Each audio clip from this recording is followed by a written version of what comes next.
Hello everyone, I'm TJ the Brickwright and welcome to my LEGO room. And today I'm pretty excited because not only will I be doing a live stream later on today, but I also decided I was going to show you something I've been working on a little bit on the side whenever I had a little bit of free time. So as a quick reminder, I have a post going up later today that will be showing off some of the entries that we have so far into the Palpatine's Final Order Shuttle Contest. Again, we are down to 3 weeks, I believe, from today for the ending and the cutoff. So if you want to be part of that contest, it's time to start finishing those up and getting those entries into me. Other than that, I think we're about ready to go. There was one other thing I wanted to mention. For the grand prize of this contest, I was going to be giving away a Bad Batch shuttle. However, LEGO did recently announce that I believe on August 1st, they're going to have the Inquisitor shuttle from Kenobi that they're also going to have available. And I figured why not give the winner the choice. So you'll actually be able to choose between either the Bad Batch shuttle that has all the Bad Batch characters or the Inquisitor shuttle. So it's going to be up to the winner to decide which one they pick. So hopefully that maybe gives a little bit of extra incentive for everybody, and was a fun idea that I thought of and I couldn't get it out of my head. So all right, before we go too much farther, let's go ahead and jump into it. This is the Mandalorian's N-1 shuttle, the official set from season 2 of the Mandalorian. LEGO just came out with this. So this is the official version, and this is my version. Of course, it's not actually my version, it's just a modified alternate version. So a little while ago, I was making an order from LEGO, and I saw that these were available, and I said, you know what? I'm going to pick up a couple of these things. Sadly, I did pay full price. If you can get it for cheaper, I highly recommend it, because I'm not 100% sure it's worth the price just yet. But I think there's some good qualities to the set. All right. Well, the first thing I want to do is let's go over a couple of the aesthetic details. If you decide that if anybody out there wants to have like instructions made for this, leave the info in the comics and let me know. Otherwise, I'm probably just gonna move on and not worry about it. But I'll show you what I've got today. So as you can see, I took the forward cannons and moved them into the front slopes there. I made it brick built instead of just a singular piece, as you can see. The front part of the engines were also swapped out with different parts because I thought these were just a little too closed on the front. As much as I like how round they are, they just seemed a little constricting to what the actual one from Mandalorian season Mandalorian season 2.5 came from. Oh my gosh, I totally messed that up. I think I said this was from Mando season 2. This is from Mando season 2.5, also known as the Book of Boba Fett. So let's see, anything else I did? I've got a few other cosmetic changes that I've made here, but I kind of want to show you why they exist. So let's go ahead and do that. So this section up here was changed a little bit as well. You can see I've got these wedge pieces that are on there. And the reason that I have that is because I made a modification to the windscreen on this ship, and it no longer just goes up and down. Oh, I gave it away. It also slides forward so that he can get in and out. This is actually one of those times where I see a lot of people working on their own versions of Mando Starfighter, and I never saw myself doing my own version, but I saw a challenge in trying to make that windscreen flow forward, and I was able to actually figure out the mechanism to do it. So, ta-da! I'm really happy with how it turned out. Another cosmetic change I did is to the back here. I actually... Ooh, can I even remove this anymore? I may not be able to remove this. Hold on. Let's see. Should be able to. Yeah, okay. So I added this little back right here to right behind Mando and took out the other version. Let's see if we can get the focus there. All right, perfect. So I was able to come up with this little back section, and it fits perfectly just inside the canopy, the windscreen. So that way, instead of having the open sections behind Mando, it actually closes it off pretty good. So let's go ahead and show a little bit closer detail on that. So it just closes it off a little bit more, makes it a little more sealed, which is what I was a little annoyed about on the original.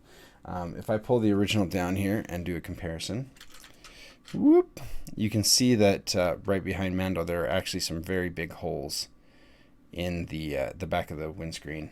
But then on mine, you can see, whoop, that it's actually quite enclosed.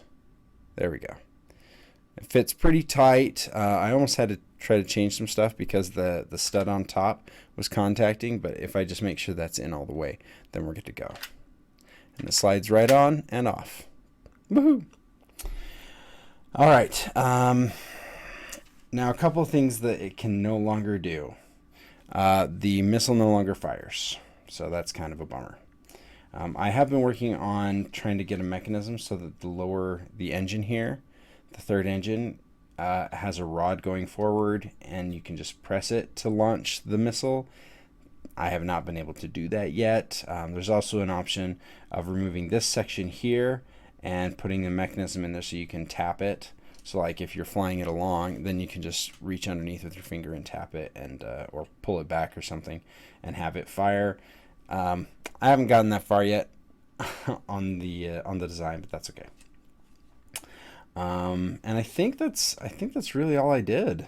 I think those are the only changes I made, was changing the backrest here and getting the sliding mechanism on. Everything else is kind of like the front of these things. These are just cosmetic.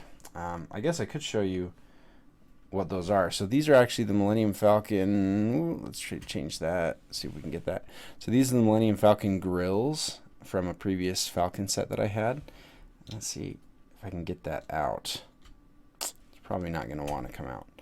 But on a previous mock, I discovered that these Technic pieces will wedge themselves right between those four studs.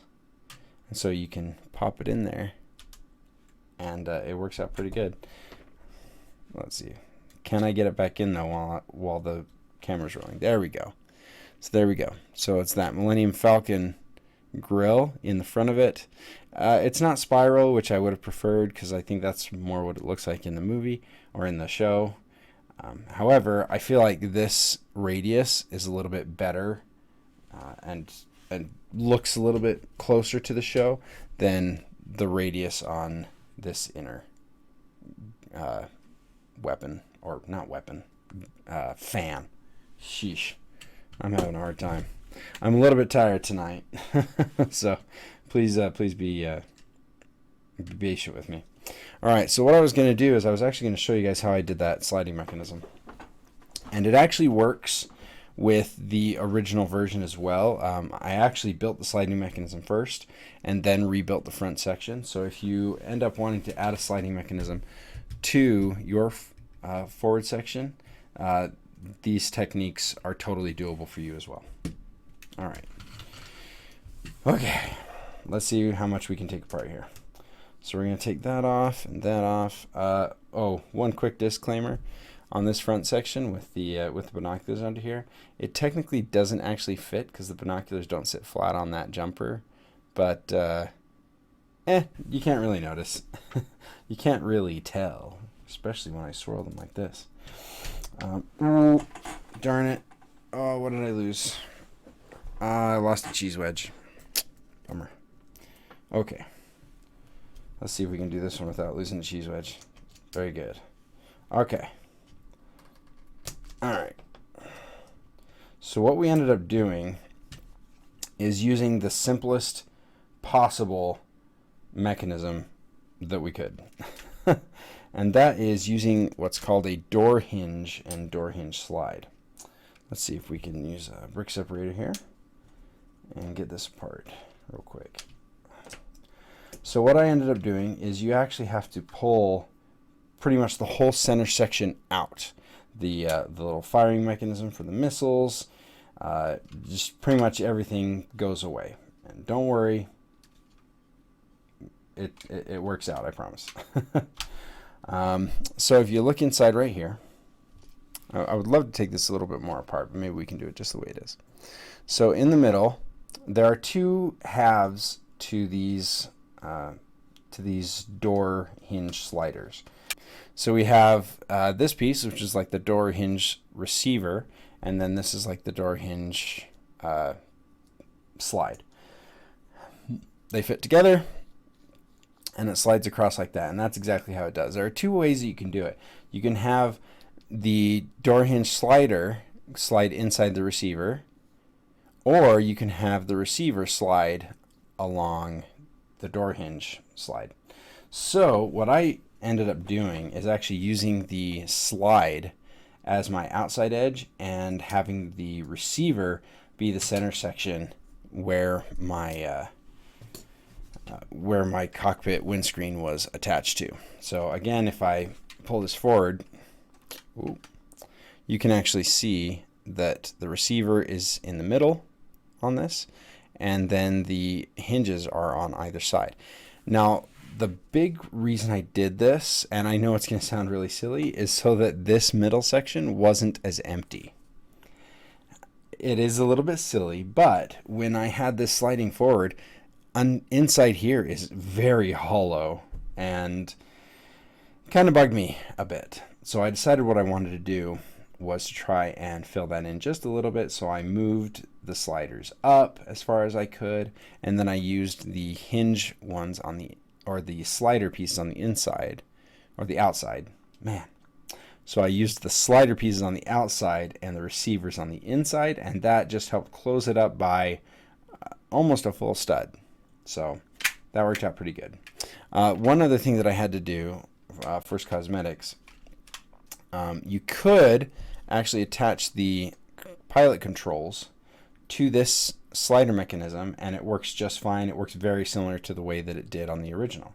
However, what I then discovered is that just by doing this little simple modification, I could have the controls stay in place and make it a little bit more realistic. So there's our control, and all we did was use a jumper plate, a hollow 1x1 stud, one of those 1x1 studs with a bar on it that I love so very, very much, and then another 1x1 plate, and there we go. We've got it. We're able to put it totally on, and it holds it in place right in front of the driver. Oh, one other thing I did on the cockpit, and this is another modification I think everybody's going to really enjoy, is the controls here. So I discovered a while ago that instead of using like clip bars or anything like that for your minifigure to hold on to, if you use minifigure hands, then it's a lot easier to slide your figures onto it, and it looks like they're holding on. It looks really good. So pop that out. All I had to do was do a minor modification underneath these curved slopes, and just make one extra spot and use one of the 1x1 plates with bar attached, and then just stick it right inside. So those bars actually are touching these little panel pieces that are on either side of the cockpit here. So they're resting on there. So that means that these hands can't actually rotate all the way around, but you need them only to face up, so you're totally good to go.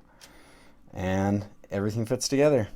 Mando fits inside there, everything closes, and it works out really good. So hopefully that gives people some inspiration, or helps you guys out in making something new and exciting for yourselves.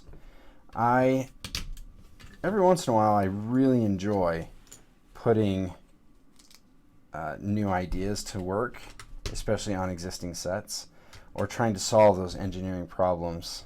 I just really enjoy it. So, and then, put that, and then that. We're good to go. So if you'd like instructions to go along with this modification, you're welcome to go in the comments and let me know. Sorry, I'm a little scatterbrained today. Getting this done pretty late and just anticipating the puzzle build tomorrow. But if you're interested in the instructions, leave a comment down below, and I might be able to work something out. Take a little bit of time and do that for you guys, but only if people want it. So I'm working on one other set of instructions, I think, right now, and it should be a blast. So I hope you guys are having a great weekend, and hopefully I'll see you in the puzzle build stream later today. If not, then next time I see you in TJ's Lego room. But if not, the next time I see you in my Lego room, I'm TJ the Brickwright. Play well. Bye. But if you're not able to catch me then whenever you catch me next time in my Lego room, I've been TJ the Brickwright. Play well. But if you're not able to see me in my live stream later today, I have been TJ the Brickwright. Play well. I'll see you next time.